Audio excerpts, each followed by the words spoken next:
Baharudin Yusuf Habibie lahir di Parepare, Sulawesi Selatan 25 Juni 1936, wafat pada 11 September 2019, beragama Islam.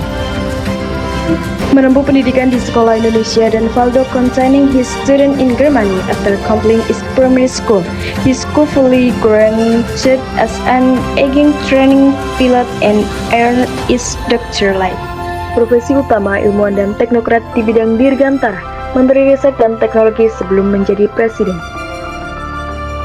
Jabatan penting Menteri Riset dan Teknologi 1978 sampai dengan 1998, Wakil Presiden RI 1998, Presiden RI ketiga 1998 sampai dengan 1999, masa jabatan Presiden 21 Mei 1998 sampai dengan 20 Oktober 1999, Partai Politik Golkar, julukan Bapak Teknologi Indonesia. Latar belakangnya tidak bisa dilepaskan dari situasi nasional saat itu. Indonesia mengalami krisis ekonomi paling parah sejak kemerdekaan akibat krisis moneter Asia 1997. Nilai tukar rupiah jatuh, harga kebutuhan pokok melonjak, pengangguran dan kemiskinan meningkat. Praktik KKN, korupsi, kolusi, nepotisme, Orde Baru semakin ditentang rakyat. Demonstrasi mahasiswa dan masyarakat terjadi hampir seluruh Indonesia. Soeharto kehilangan dukungan politik dan legitimasi moral. Berdasarkan pasal 8 Undang-Undang Dasar 1945, Wakil Presiden otomatis menggantikan presiden yang berhenti. Karena itu, meskipun tidak dipilih melalui pemilu, pengangkatan Habibie sah secara konstitusional, tetapi diperdebatkan secara politik karena ia dianggap bagian dari rezim lama.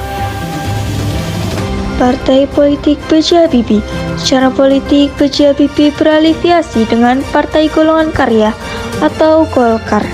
Golkar pada masa itu menjadi tulang punggung kekuasaan Orde Baru, menguasai parlemen, birokrasi, dan pemerintahan.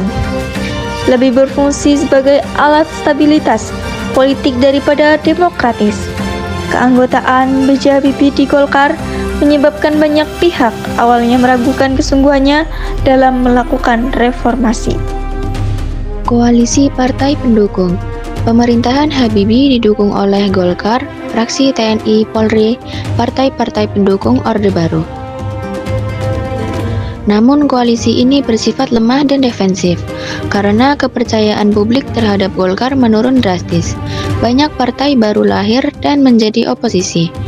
Peran militer dalam politik mulai dipertanyakan. Akibatnya, Habibie memimpin dalam kondisi politik yang tidak stabil dan penuh tekanan. Kebijakan Presiden Baharudin Yusuf Habibie. Reformasi politik, menghapus pembatasan pendirian partai politik, merevisi undang-undang pemilu agar lebih demokratis, membuka ruang partisipasi rakyat dalam pemerintahan.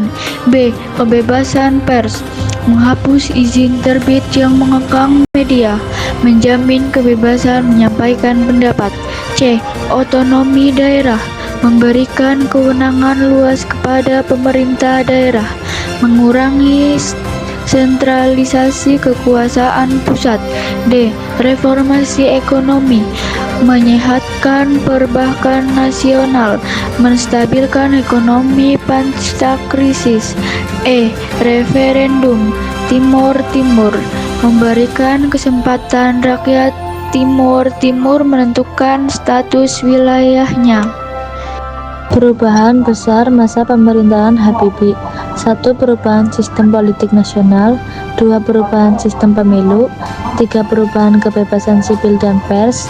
4. Perubahan hubungan pusat daerah. 5. Perubahan peran militer dalam politik.